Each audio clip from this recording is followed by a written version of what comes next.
Hello दोस्तों, एक बार फिर हमारे YouTube channel reasonable study platform पर आपका स्वागत है।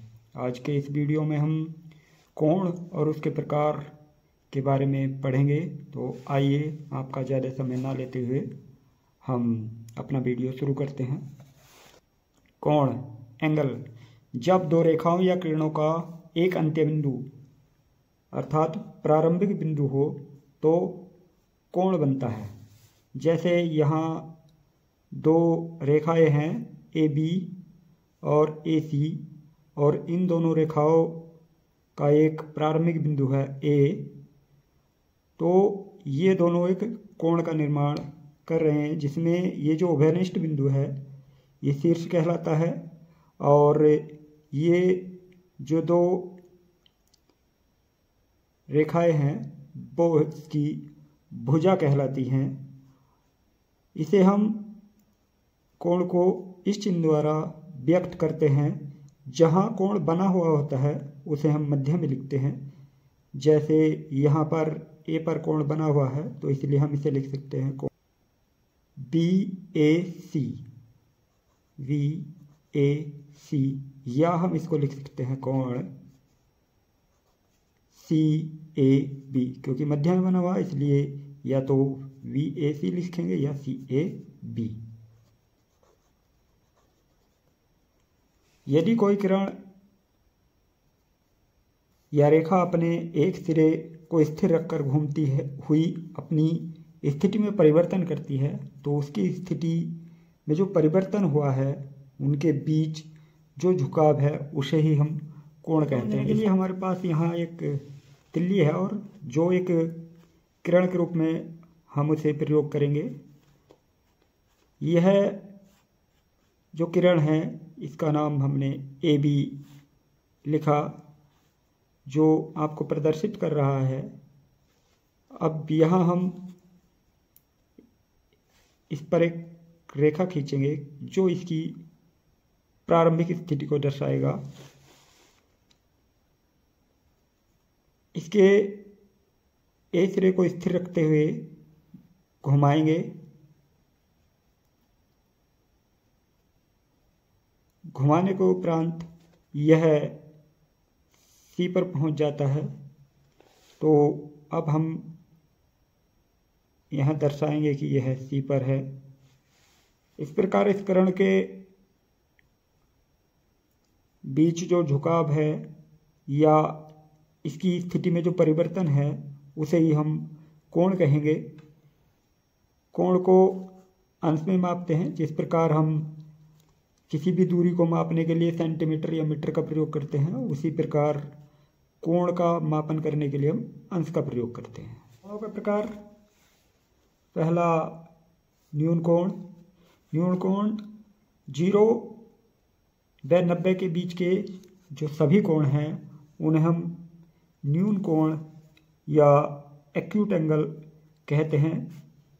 तो जैसे यह 0 डिग्री है और ये आकृति न्यून कोण को दर्शाती है, और ये कोण भी न्यून कोण होगा।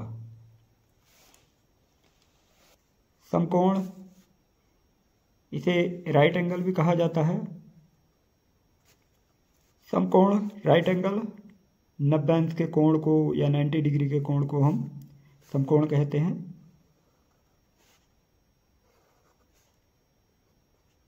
इस प्रकार का जो कोण होगा हम उसे राइट एंगल कहेंगे। इसे हम इससे भी समझ सकते हैं कि एक पेपर है और उस पेपर को हमने मध्य से मोड़ा, उसके उपरांत फिर मोड़ा। उसे 2 बार मोड़ने के बाद जब हम उसे खोलते हैं तो उस पर हमें कुछ एंगल दिखाई देते हैं। तो पेपर को मोड़ने के उपरांत जो एंगल बने हैं वो सभी एंगल 90 डिग्री होंगे।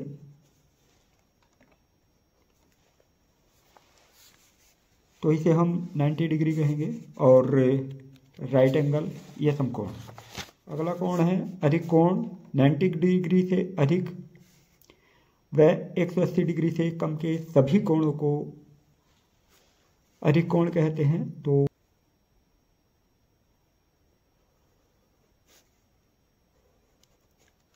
यह कोण भी अधिक कोण है। बृहत् कोण 180 से अधिक और 360 से कम के सभी कोणों को बृहत् कोण कहा जाता है। तो 180 से अधिक यह जो कोण है बृहत् कोण कहलाएगा, और यह कोण भी बृहत् कोण कहलाएगा। अगला कोण है शून्य कोण, जीरो एंगल। यदि किरण को घुमाए बिना उसकी प्रारंभिक और अंतिम स्थितियां संपाती हों तो उसे 0 डिग्री या शून्य कोण कहते हैं। यहाँ पर एक तिल्ली किरण के रूप में प्रयोग करेंगे और यह तिल्ली बिना घुमाए इसी स्थान पर संपाती है। तो ये जो कोण होगा वो 0 डिग्री का कोण होगा। इसमें एक किरण है और उसी पर दूसरी किरण संपाती होती है। यहाँ बिंदु O है, ये B है और ये C है। तो कोण VOC बराबर 0 डिग्री होगा। रुजु कोण या सरल कोण 180 अंश के कोण को इसे सरल कोण या सरल रेखा के रूप में होता है, इसलिए इसे सरल कोण कहा जाता है। तो यह इस प्रकार बनता है। इसमें ये P बिंदु है जिस पर एंगल है, ये A और ये C है। तो इस प्रकार कोण ABC बराबर 180 अंश। इसमें जो किरणें होती हैं वे एक दूसरे के विपरीत होती हैं। संपूर्ण कोण 360 अंश के कोण को हम संपूर्ण कोण कहते हैं। इसमें कोई किरण एक बार पूर्ण रूप से घूम जाने के बाद पुनः उसी स्थिति में आ जाती है तो हम उसे 360 अंश या पूर्ण कोण कहते हैं। अगला है कोटिपूरक कोण या पूरक कोण। जब दो कोणों का योग 90 अंश हो तो वह कोण पूरक कोण या कोटिपूरक कोण कहलाते हैं। जैसे 30 अंश का जो कोटिपूरक है वो 60 अंश होगा, क्योंकि इन दोनों कोणों का योग 90 अंश होता है। तो इसी प्रकार यहाँ कुछ कोण दिए हैं, उनके कोटिपूरक लिखते हैं। 40 अंश का कोटिपूरक 50 अंश होगा, उसी प्रकार 50 का कोटिपूरक 40 अंश होगा। 55 का 35 अंश होगा और 35 अंश का 55 अंश होगा। 72 अंश का 18 अंश होगा और 20 अंश का 70 अंश कोटिपूरक होगा। संपूरक कोण या सप्लीमेंट्री एंगल भी बोलते हैं। जब दो कोणों का योगफल 180 अंश हो तो वे दोनों कोण एक दूसरे के संपूरक कोण कहलाते हैं। जैसे 70 अंश का संपूरक कोण 110 अंश होगा।